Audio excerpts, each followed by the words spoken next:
All right, welcome Calculus for your first video for your first day of real instruction. Again, sorry about that, but page 1 here in your Calculus review unit note packets. Hopefully review a lot of stuff that you've learned from me in college algebra. But that's what we're going to do. We're going to do page 1 today on what should be, because this video is made 18 days prior. No, more than that. More than 18, 25 days prior. Thank you. All right, anyway, we're off to a great start here. So for Monday, August 14th, 2023, the start of your calculus journey, we're gonna do page 1 in the review unit packet. All right, anyway, you got all those documents on Friday the 11th. All right, and here we are, folks. We got some new sponsors in the house today. We've got Aldi's finest whole bean coffee with the coffee mug. Obviously, coffee is a proud sponsor of Yak Math videos. And then also, I got 2 kids in daycare again for 1 more year only. So we are all about shopping at Aldi this upcoming year. Anyway, gluten-free pasta, brown rice, and quinoa. It is actually my favorite. The Body's a Temple. Noon hydration tablets. All right. Stay hydrated. Goo energy gel, Roctane. It has caffeine in it. And go Dogs. All right, SIU Carbondale, a fine and enthusiastic sponsor of Yak Math videos this year. Anyway, folks, here we are. This is page 1. The notes are written out. So on number 1, it says evaluate each expression. So a lot of 3's and 4's involved here. So this is -3 to the 4th power. That means -3 times itself 4 times, and that's 81. All right, so again, your calculator never makes an error. It's been accused millions of times. It's undefeated in the court of law. If you type this in your calculator and you wanted to type this, your calculator is going to give you -81. That's because it's saying, hey, take 3 to the 4th and stab it with a negative. It wants the opposite of 3 to the 4th. Well, 3 to the 4th is 81. What's the opposite of 81? -81. 3 to the -4th is 1 over 3 to the 4th, which is 1 over 81. And let's see, D here. What I told you guys in college algebra was, look, what has the highest exponent? You got the same base, 5. The highest exponent is up top, 23 minus 21. That is the subtraction property there with exponents. Subtract, you get 2. 5 to the second is 25. Now, E's got 2 different ways to do it. All right, we need to be real good with arithmetic and calculus. You guys might be in a college math course that does not allow calculators, okay? So how would we do that? So first off, 2/3 to the -2nd is, look at C here, it is technically 1 over 2/3 to the 2nd power. Well, 2 to the 2nd is 4, 3 to the 2nd is 9. So it's technically 1 over 4/9, and that is the definition of a reciprocal. All right, 1 over something is the reciprocal of that something. So what's the reciprocal of 4/9? 9 over 4. Now, how I'm going to handle it this year is this. So if you have a fraction raised to the -2nd power, you're going to flip that fraction, and now it's going to be to the +2nd. So 2/3 to the -2nd is, in fact, 3 over 2. Flip it to the +2nd, and that gives you 9/4 much quicker. All right? So let's talk about F. F is pretty interesting. So 16 to the -3/4 is 1 over 16 to the 3/4. So I handled this is, 16 is not a fraction. Okay, so that's why I didn't flip anything. All right, 16 is not a fraction there. So we can just put it as 1 over 16 to the +3/4. Now, this is a pretty classic type 16 to the 3/4 example here. And how do you do that without a calculator? So first off, take the 4th root of 16. The 4th root of 16 is 2. 2 to the 4th gives you 16. Okay, so it's 2. Now I'm going to take 2, I'm going to raise it to the 3rd power. I take the denominator, I take that root of 16, which is 2. Now I'm going to do 2 to the 3rd. 1 over 2 to the 3rd is 1 over 8. So you got a bunch of these types of examples in that first homework set. We can already start to attack them. Simplify each expression. Obviously, the TI TI-30XS Plus, multi-view, I'm sorry, it's been a few months since we looked at that calculator. Can handle it. You should also know how to do this by hand. What goes into 200? 102. 100 is great because it's 10 and 10. So root 200 is 10 root 2. Root 32, we want to be smart. We want to start dividing by perfect squares. So we're not going to do like 2 times 6. We did 2 times 16. We're not going to break 16 into, 2 and 8, and 8 is 4 and 2, and 4 is 2 and 2. Okay, 16 is good, and 16 is 4 and 4. So root 32 is 4 root 2. It's 10 root 2 minus 4 root 2, 6 root 2. Okay, on B here. B, more with exponents. So first off, I need to handle this. I'm going to take 4 to the second is 16. When I have powers immediately raised to another power, I multiply. That's a to the second, and now b to the fourth, okay? 3 times 16 is 48. Shout out to Mr. Kress. And a to the third times a to the second is a to the fifth. You add the exponent here. B to the third times b to the fourth is b to the seventh. All right. Wow. Okay, so 2c is just like 1e. I'm going to immediately flip this fraction. So numerator is now down south, and denominator is now up north, and now I'm raising it to the positive second power.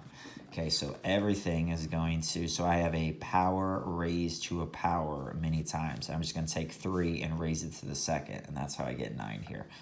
So I'm multiplying all of those powers by 2. Okay? Then I ask myself, all right, so the 9 is going to stay south. I ask myself, top or bottom, which has the highest power of x? The top does by 1. Top or bottom, which has the highest power of y? The bottom does by 7. 6 minus a negative 1 is 7. We did that all in college algebra, okay? So 3, that was all of 2. 3, just distribute, simplify, expand, simplify. That's all we're doing. Just doing a little distribution, simplifying. All right, that's you don't need any more. Hopefully, explanation than that. And then B is all about FOIL. We want to FOIL quickly in this class. So in calculus, it's not the calculus that really does students in. It's the fact that after all these years of math, we're still not quick enough, or we haven't learned it fully, and that's the true detriment. Is the algebra just takes too long. We can't get to the calculus part because we can't finish a question. So that's 4x squared, all right? That's going to go first, so I want to FOIL quick. So that's a negative 5x plus 12x. A negative 5x plus 12x is a positive 7x. Then you have a minus 15. 3c, we have conjugates, folks. Root A, root B, plus, minus. We have conjugates. We've got to be looking out for everything now, okay? It's like you just got to recall all the training you've had in the past, all right? Which, can be tough. That's why we're going to take a long time reviewing before we actually hit calculus. Root A times root A is A. Root B times root B is just B. Okay, the root ABs would cancel. When you have conjugates, you just multiply the first and the last part of FOIL. All right, so when I have a binomial, 2 terms here, squared, I take the first term and I square it. 2x, all of it squared. Then plus goes in the middle. I take this inner product, 2x times 3 is 6x, and I double it, 12x. Because if I FOIL this out, it would be 2x times 3, 6x, 3 times 2x, which is another 6x. So I take that inner product and I double it. And I take 3 and I square it, and I get 9. That's something we want to be able to do. Raising it to the third power, it's all right if you don't have Pascal's triangle memorized here. So if I'm going to raise a binomial to the third power, or anything to the third power, I can write it like this. So I can write it twice, x plus 2 squared times another x plus 2. So x plus 2 squared, take the first term, square it, plus in the middle. Inner product, x times 2 is 2x. 2x doubled is 4x. Then I'm going to take 2, and I'm going to square it, and I get 4. All right? I'm going to put this x plus 2 right next to it. And, folks, here's what we're going to do. So we know that it's going to be an x to the third. And we know that 4 times 2 is going to give us 8. So my first term has to be x to the third. My last term has to be 8. All right, so what I got here, I got 2. And you guys can, distribute out with the, right? You can write 3 times 2, all 6 terms out first. That's fine, okay? But we want to be good at some algebra tricks here. in the next, truthfully, month and a half. So 2x squared and 4x squared. That gives me 6x squared. Then I'm going to have 8x and 4. 8x and 4 gives me 12x. And then plus 8. Okay, all right. 4 is all about factoring. Let's go. All right, this is a difference of two perfect squares. All right, 4x squared is 2x, all of it squared, and 25 is 5 squared. So it's a difference of two perfect squares. I'm going to take the square root of 4x squared. That's 2x. 2x times 2x gives me 4x squared. What multiplies to negative 25 and differs by 0? There's nothing in there. It's 5 and 5. One's positive, one's negative. The order doesn't matter there. Oh, look at that. I want to show you. So first off, got to do a little guessing and checking on B. I'll show you later how we can know that this factors. First off, it says factor, so it's going to factor. But how we know that something can factor versus when we have to use the quadratic formula, because that's going to come up this year quite often. I'll teach you how to use the AC method to check if something factors. This does factor because it's in the factoring section. How do you get 2x squared? So first off, it's got to be 2x times x. One of these terms is positive, one's negative. Let's think about factors of 12. What multiplies 12? 6 and 2. Here's why 6 and 2 is not going to work. Because if I put a 6 here, well, 2x and 6 can factor more. Like, you can factor that out more. If I put the 2 there, well, 2x and 2, I can factor that out more. So that won't work. So I'm going to guess 4 and 3. And if I guess 4 and 3, I'm not going to put the 4 here because, again, 2x and 4, I could factor that more, and that's just never going to happen. You're never going to factor something correctly, and then, unless, again, factoring by grouping is a different situation, and then have to keep going, okay? C is different. It has 4 terms. We're not doing traditional factoring here. So I'm going to put the 3 here and the 4 here, all right? So what is this going to? It's going to give me, I have an 8x, and then I have a 3x. Is there a way for 8x and 3x with one of these? It's going to have a negative constant, so one of them's got to be negative. I need one of those, 8x or 3x, one of those terms to be negative, and one to be positive. And I need to figure out, I need to be left with a positive 5x. And if I have 8x minus 3x, I get a positive 5x. So this is going to be a negative, and that's going to be a plus. Right, guys, we just need to know how to factor correctly. Whatever technique you want to use, we got to be able to factor. Guys, anytime you have 4 terms, it's all about factoring by grouping. Usually, you can group the first 2 together, second 2 together. So what do these 2 terms have in common? X to the third and negative 3x squared. They both have an x squared in common. So I'm going to divide both of those by x squared. I had 3 x's, I'm taking 2 away, x. Minus. I'm going to take the x squared away. I'm left with 3. Whatever the sign in the middle is, I need to bring it down. So minus. What do 4x and 12 have in common? I can divide them both by 4. Negative 4x divided by negative 4 is a positive x. Positive 12 divided by negative 4 is a minus 3. Folks, those 2 binomials need to match up. If they don't, either can't factor, I've made a boo-boo. So these outsiders, they get grouped together, x squared minus 4, and these 2 get put together in one parenthesis, x minus 3. Now, usually I'm done, but x squared minus 4 is a difference of 2 perfect squares. If you want to get full credit on this type of question, you got to say x plus 2x minus 2 for x squared minus 4. If I didn't want to factor it fully like it says up top.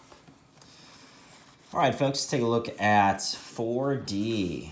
First off, both those terms have an x. Factor out to the x that they have in common. Then you're left with x to the third plus 27, which I know you guys remember from Chapter 5 in college algebra. Yes, later on in Chapter 5.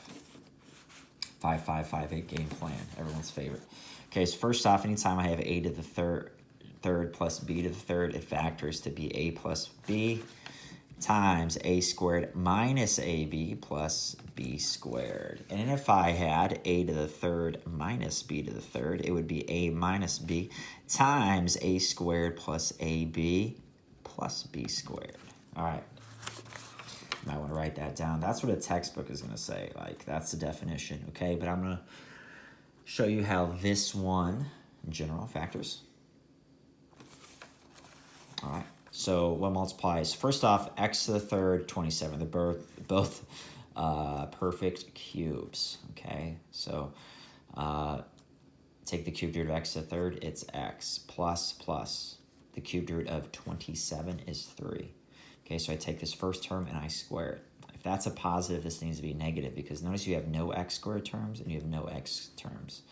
So something had to cancel. So it's going to be a minus. I'm going to take the inner product of these two, x times 3. Then I'm going to take the second term and I'm going to square it.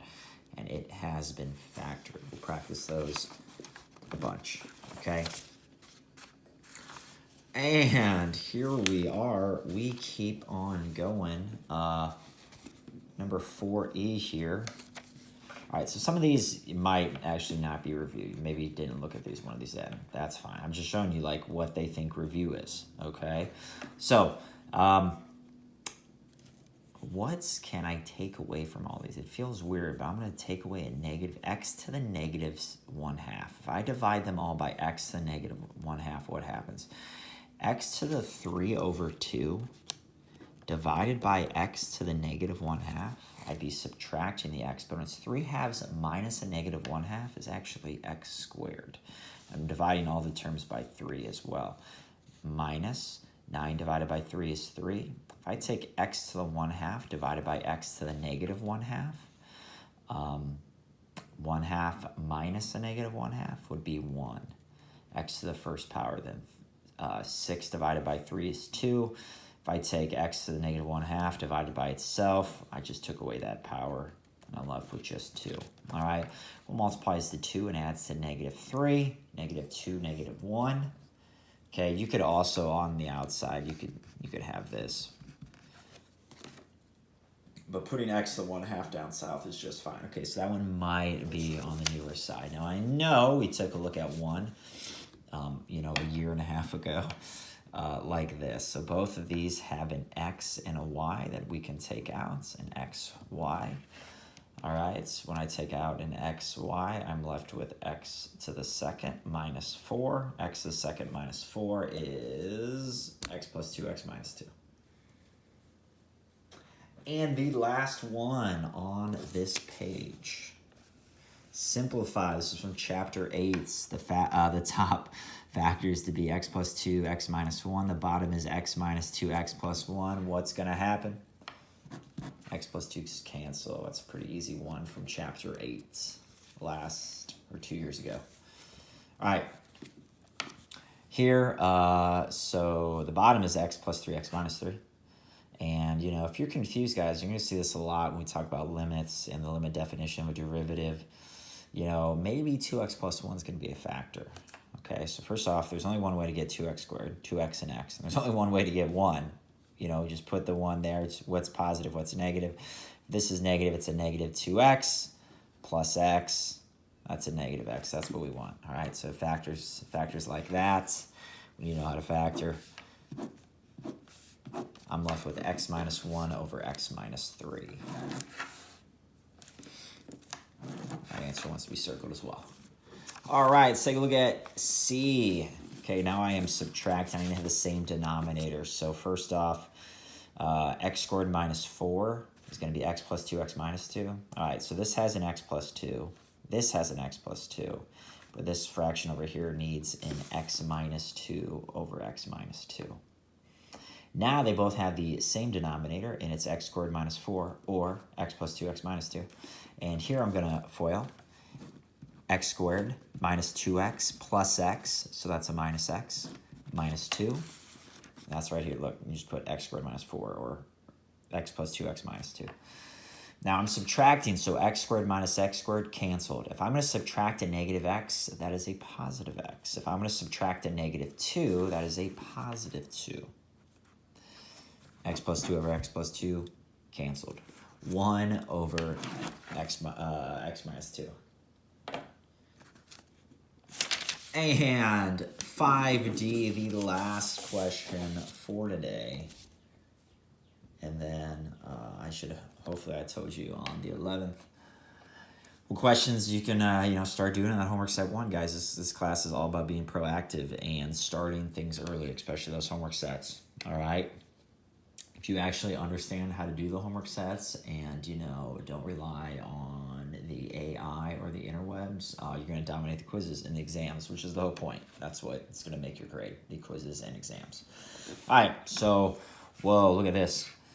So first off, up top, down below, I need the same denominator in each. So I need to, this one has an x, it needs a y. This one has a y, it needs an x. So this one gets y over y, this one gets x over x. Same thing kind of down below, just the opposite. So this one needs x over x, this needs y over y. As I've shown in that work, you're going to have y squared minus x squared over xy, x minus y over xy. Holy cow. All right, so first off, this is in the denominator of the numerator, and this is in the denominator of the true denominator. So xy is in the same location, so they will actually cancel. All right, so now you have y squared minus x squared over x minus y. All right, so typo there. This is the difference of two perfect squares. So it's going to be y minus x times y plus x.